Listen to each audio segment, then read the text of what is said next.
મોરા કેળવણી મંડળ સંચાલિત મયુરધ્વજ વિદ્યાલયમાં ચાલુ વર્ષ 2024-25નો વાર્ષિક રમતોત્સવ ક્રિકેટ ગ્રાઉન્ડ ઉપર મોરા કેળવણી મંડળના સ્થાપક રાજેશભાઈ પટેલના પ્રમુખ હેઠળ યોજવામાં આવ્યો।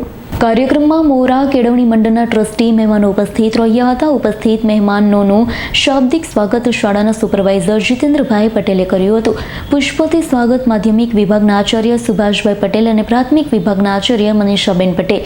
ત્યારબાદ શાળા દ્વારા રમતોત્સવની પ્રતિજ્ઞા લેવડાવવામાં આવી છે। શાળાના સ્થાપક રાજેશભાઈ પટેલ દ્વારા રમતોત્સવને ખુલ્લો મૂકવામાં આવ્યો છે। પ્રાથમિક વિભાગ અને માધ્યમિક વિભાગ જેવી 100 મીટર, 400 મીટર, ચક્રફેંક રમત, કબડ્ડી, ખોખો, ક્રિકેટ, વોલીબોલ જેવી રમતો રમાડવામાં આવી હતી। વિશાળ સંખ્યામાં વિદ્યાર્થીઓ ઉત્સાહથી ભાગ લીધો છે। મોરા પ્રાથમિક વિભાગના વ્યાયામ શિક્ષિકાબેન ઉર્વશીબેન પટેલ, સમીરભાઈ કે પટેલ નિર્ણય તરીકે ભૂમિકા ભજવી હતી। શાળાની શિક્ષિકા જીનલબેન પટેલ પોતાની રમૂજી શૈલી કોમેન્ટ્રી આપી હતી। કાર્યક્રમના અંતે શાળાની શિક્ષિકા પ્રતિબેને પટેલ આભાર વિધિ કરી હતી। સમગ્ર કાર્યક્રમનું સંચાલન શિક્ષિકા ભક્તિબેન પટેલે અને પારુલબેન પટેલે કર્યું હતું। યજ્ઞેશ પટેલનો રિપોર્ટ, S9 ન્યૂઝ, ભરૂચ। જી, આપનું નામ? મારું નામ પટેલ સુભાષચંદ્ર નારાયણભાઈ। હું મોરા કેળવણી મંડળ સંચાલિત મયુરધ્વજ વિદ્યાલયમાં આચાર્ય તરીકે છેલ્લા 25 વર્ષથી કાર્યરત છું। મોરા કેળવણી મંડળ સંચાલિત મયુરધ્વજ વિદ્યાલયમાં દર વર્ષે વાર્ષિક રમોત્સવ યોજવામાં આવે છે। એમાં ખાસ કરીને સાંઘિક રમતો અને એથ્લેટિક જેવી રમતો રમાડવામાં આવે છે। એમાં અમારી શાળાના લગભગ 350 બાળકોમાંથી 300 બાળકો આ રમતમાં ભાગ લે છે અને ગામના અગ્રણીઓ તેમજ કોઈ પ્રતિષ્ઠિત વ્યક્તિઓ તરફથી એમને ઇનામોમાં મેડલ તેમજ ટ્રોફી આપીને એમને પ્રોત્સાહિત કરવામાં આવે છે। સાથે સાથે કેટલાક એવા યુવા વર્ગ તરફથી અમારા વિદ્યાર્થીઓને એમના તરફથી પ્રીતિ ભોજન પણ આપવામાં આવે છે। જી, નામ આપનું?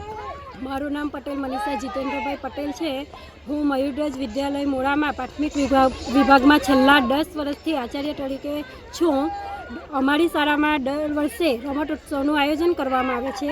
એ આયોજન કરવાનો મુખ્ય હેતુ એ જ છે કે બાળકોની સુસુપ્ત શક્તિઓ બહાર આવે।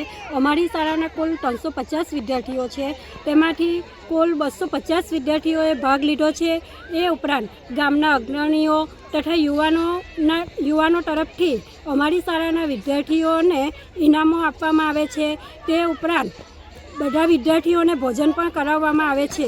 અમારી શાળાના રમતોત્સવમાં 100 મીટર દોડ, ખોખો અને બીજી કેટલીક સાંઘિક રમતો તથા એથ્લેટિક્સ રમતો પણ રાખવામાં આવી છે। એ મુખ્ય હેતુ જ એ છે કે તેઓ પોતાની શક્તિઓ બહાર લાવે અને ખેલદિલીની ભાવના વિકસે।